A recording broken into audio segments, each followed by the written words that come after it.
Заседание сегодня собралось неочередное. Ну, у нас теперь все заседания очередные, нам приходится очень часто собираться. Мы сегодня обсудили для нас очень сложные вопросы. По крайней мере, один из них – это общественно-политическая ситуация в Крыму.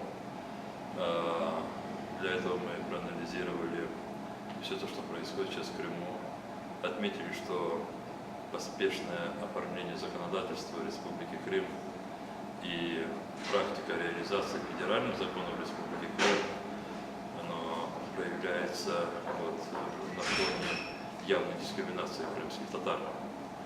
Мы отметили то, что все те основные принципы, которые гарантировали восстановление прав крымских татар, и принципы эти были указаны в постановлении Верховной Рады Автономной Республики Крым от 11 марта 2004 года, то есть этими же депутатами теперь уже Моссовета, эти все принципы, они практически отвергнуты. Там было написано о том, что в Конституции Республики Крым обязательно будут заложены нормы, которые будут гарантировать восстановление прав крымских татар, скажем, 20% представительство крымских татар, система избирательная в Крыму, которая позволит самим крымским татарам избирать своих депутатов в состав представительного органа автономии, теперь уже законодательного органа. Там же были заложены нормы, которые говорили о восстановлении исторической топонимики и многое другое. Вот при принятии Конституции Автономной Республики Крым и дальше уже при разработке законов, которые определяют правила избирательные в состав Госсовета, в состав местных органов самоуправления, все эти принципы отвергнуты. И крымские татары в этой ситуации не могут себя чувствовать такими, что их права в этих реалиях будут соблюдаться. Основание для беспокойства не только в том, что законодательно ничего не закладывается, но и в реальной практике органов государственной власти Крыма. Вы знаете, когда власть не выполняет то, что предписано законом, а в последние недели власть не выполняет очень много и по разным причинам, то власть очень легко поясняет это тем, что это трудности переходного периода. Вы, наверное, и сами, и ваши зрители очень часто слышат это, начиная от аптек и кончая при обращении к органам государственной власти, когда чиновнику конкретному или должностному лицу указывают прямо на несоблюдение закона, он говорит, ну это такой переходный период, у нас там того нет, это не можем, здесь не хватает. А вот когда люди вот в этот адаптационный период бывает вынуждены совершать некие действия, поставленные властными решениями, ну, например, 3 мая, когда люди поехали встречать своего лидера Мустафу Джемилова.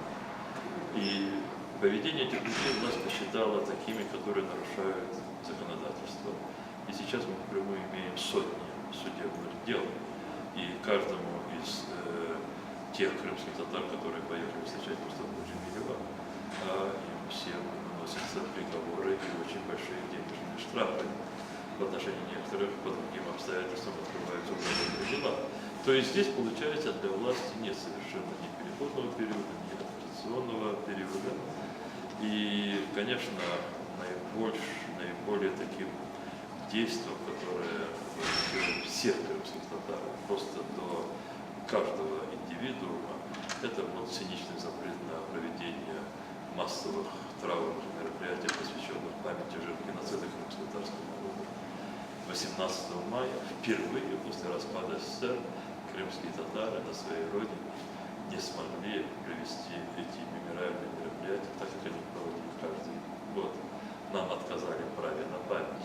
Это тоже все здесь обсуждалось, и в результате всех этих обсуждений мы принимаем документ, в котором,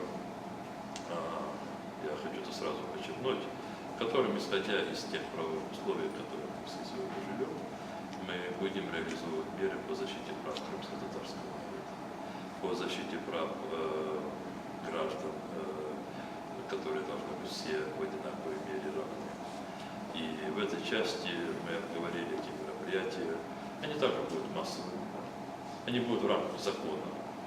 И мы еще раз хотим увидеть, насколько избирательными являются законы Российской Федерации или неизбирательными по отношению к людям. Я думаю, что вот таким образом мы будем выходить из той ситуации, чтобы не оставлять людей. Ну вот отсюда вытекает, да, вот второй вопрос о мероприятиях на 2014 год. Ближайшим мероприятием является проведение Дня флага Байрах Куну. Он ежегодно проводится 26 июня. Вот как он в этом году будет ли проходить, и где, и как? Как известно, в прошлые годы он проходил в центре города, это был концерт, собирались люди, да, то есть это было массовое мероприятие. Вы знаете, массовые мероприятия ведь имеют разные направленности, правда? Есть массовые мероприятия в виде празднества. Вот то мероприятие, которое мы ежегодно проводим 26 июня, День крымско-татарского национального флага, мы обязательно его будем проводить и в этом году. Разумеется, мы подадим установленные законом сроки, а российское законодательство предусматривает как минимум за 15 дней. Мы подадим соответствующие заявления о проведении этого мероприятия и укажем те действия, которые мы будем проводить в рамках этого мероприятия. Но я думаю, что мы будем проводить и другие мероприятия. Массовые мероприятия, которые будут направлены на защиту прав людей, на защиту прав крымско-татарского народа, на несогласие с незаконными действиями власти. Я хочу сказать, что и сегодня на Меджлисе, и в дни подготовки вот этого вопроса к нам поступали иные предложения. Некоторые наши соотечественники предлагают вспомнить условия советского времени, когда крымские татары проводили митинги протеста в Москве. И такие предложения тоже рассматриваются, по ним ничего не принято решение, но могут быть приняты решения. В конце концов, есть законодательство, оно может нам нравиться, не нравится, оно предусматривает определенные жесткие нормы, но в рамках этих норм все это возможно. Мы рассматривали эти предложения тоже. И вот еще один вопрос по образованию, да, вот об этом говорится уже несколько дней, да, и на телеканале, и в средствах массовой информации, что крымские татары отныне имеют право, да, крымские дети в школе получать образование на крымском языке. В этой связи разъясните, пожалуйста, как это все. Очень часто нормы в законодательстве, даже в таком документе, который является высоким документом, каким является Конституция, нормы заложены без инструмента реализации, так и остаются такими декларативными. Ну, смотрите, в Конституции Крыма записано 3 государственных языка: русский, крымско-татарский, украинский. Это означает о том, что практически все государственные органы, государственные чиновники должны как минимум владеть этими 3 языками, иначе зачем они государственные? Но мы реалисты, и мы понимаем, что сегодня такого нет. Сегодня единицы людей в Крыму, которые говорят одновременно на крымско-татарском, украинском и русском языках. Но также не может быть бесконечно. То есть должен быть какой-то опять переходный период. Пусть будет 5 лет, 6 лет, 8 лет. Но надо сегодня уже в школах закладывать такие механизмы, которые бы позволили бы через некоторое время нам иметь уже молодое поколение, которое свободно владеет вот этими как минимум 3 языками, и плюс еще там какие-то европейские языки.